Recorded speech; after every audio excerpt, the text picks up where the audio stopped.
Allô tout le monde, c'est Marie-Hélène, j'espère que ça va bien. Écoutez, cette semaine, j'ai été inspirée à venir vous voir pour l'éditorial de l'infolette par vidéo au lieu de l'écrire. Alors, c'est ce qui se passe quand tu donnes ta vie de plus en plus à Dieu, au Saint-Esprit.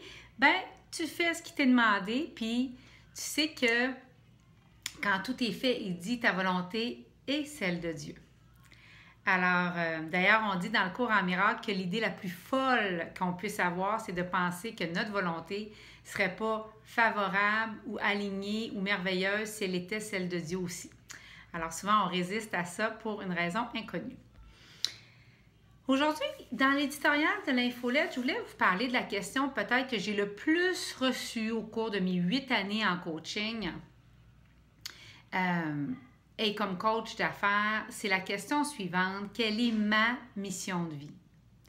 Et pendant des années, j'ai enseigné ce que je crois aussi, ce que je croyais aussi, mais ce que je crois de moins en moins comme étant le fondement. C'est-à-dire, tu sais, si tu cherches des livres, quel livre qui te passionne, si tu vas dans une librairie, dans quelle rangée je vais te retrouver, quand tu es avec plein de gens, quel genre de conversation tu pourrais passer des heures à écouter et auxquelles tu te greffes naturellement, et etc., etc. C'est quoi tes passions quand tu étais petite? Bon, quelle est la cause que tu veux servir, tout ça, mais ça, c'est encore tout vrai. Ça aide énormément pour définir la niche, notamment en marketing.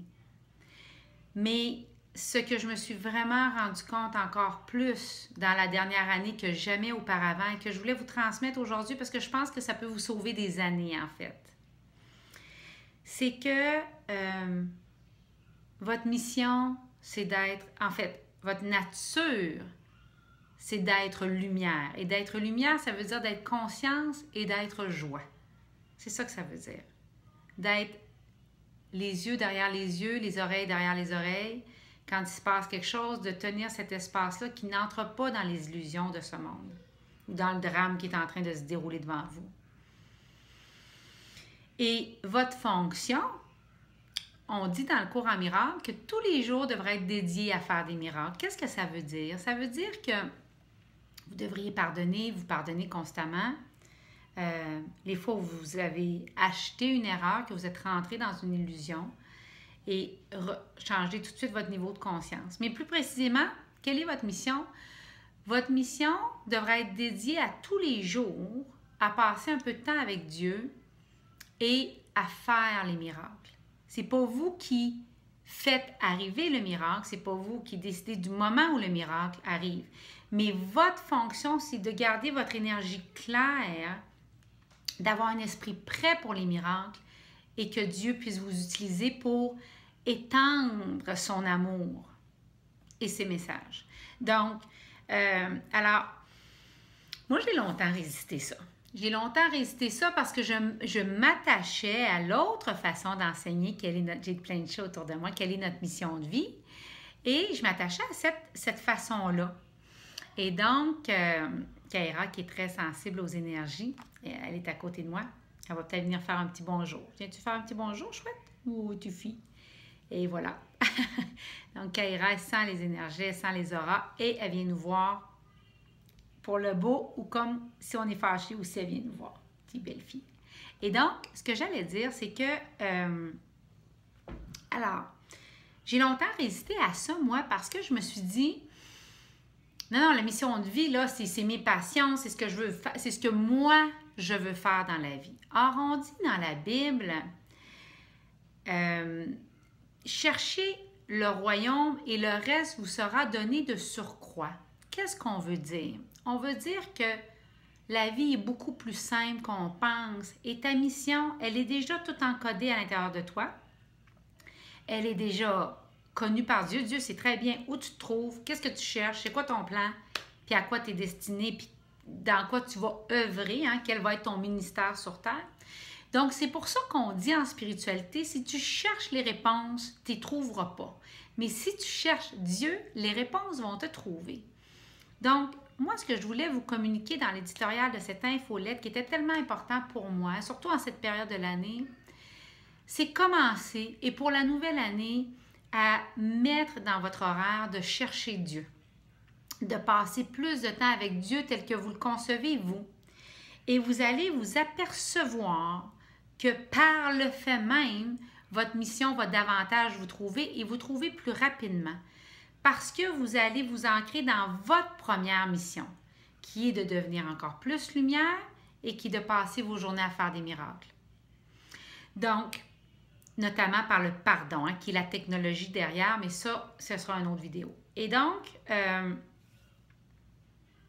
alors, et à l'école, c'est ça que j'enseigne, moi. J'enseigne quand nos étudiants nous disent « Marie-Hélène, je ne sais pas si ma niche c'est ça ou c'est ça », puis que là, je sens qu'on a fait le travail de marketing, de stratégie. Ma phrase est toujours la suivante « Ça, c'est entre toi et le Saint-Esprit ». À la fin de la journée, c'est les conseils divins que vous prenez dans votre comité de 1 avec Dieu que vous allez avoir vos réponses. Et je vous garantis que le chemin le plus court vers la vie que vous cherchez, c'est de passer plus de temps avec Dieu dans le silence et dans les exercices notamment qu'on enseigne dans le cours en miracle. Et je voulais terminer en vous parlant de mon exemple. Alors, ce que vous ne savez peut-être pas, c'est que moi, j'avais prévu de faire l'école à la maison à Élie à partir de janvier. Parce que Élie, pour plein de raisons, et il y a des statistiques qui sortent de plus en plus choquantes à propos de l'école. Et au Québec, il y a une statistique qui vient de sortir, notamment que 47% des élèves seraient des élèves en difficulté dans les classes. Et donc, l'enseignement n'est pas adapté. Et les anciennes règles de 20 élèves, 30 élèves, tant d'heures ne correspondent plus. Et ces élèves-là, il y a de plus en plus d'élèves qui tombent en marge. Voyant que mon fils avait des difficultés, parce que notamment, il doit bouger pour penser, je l'ai retiré. Mais je l'ai retiré avant et c'est ça qui m'a été indiqué de faire et c'est ce qu'on a ressenti comme parents. Donc, mois d'octobre, je me retrouve avec un Élie que je n'ai pas prévu dans mon horaire et dans la structure de mon affaire. Et si vous saviez comment Dieu est tellement sage, comment Dieu savait ce que ça me prenait pour passer plus de temps avec mon fils, parce que pour une mère, souvent c'est tellement guérissant de passer du temps avec son enfant et pour l'enfant également. Et comment ça a élevé ma game à propos de mon entreprise, de la systématiser encore plus, de l'automatiser encore plus, d'élever mes standards, de changer mes packages, de me retirer d'un accès un à un en plus grande quantité, mais de donner encore plus autrement. Bref, ça m'a obligé à encore plus de créativité. Et qui dit créativité, ça m'a obligé de devenir encore plus une créatrice à l'image de mon créateur. Donc, c'est ce que je voulais vous partager dans l'éditorial de cette semaine. Revenez à votre véritable mission de vie, à la base et à la suite, les autres indicateurs de votre bonne direction vont vous être donnés. Mais ne faites pas, comme j'ai pu faire pendant des années que d'autres font, de prendre les indices et de les mettre à la base. Parce que vous allez y mettre trop de temps, vous allez perdre des années et comme dit le cours en miracle, ne laissons rien nous retarder en chemin. Alors, je vous souhaite une magnifique journée. Merci de faire partie de cette tribu, puis on se retrouve très bientôt. Au revoir.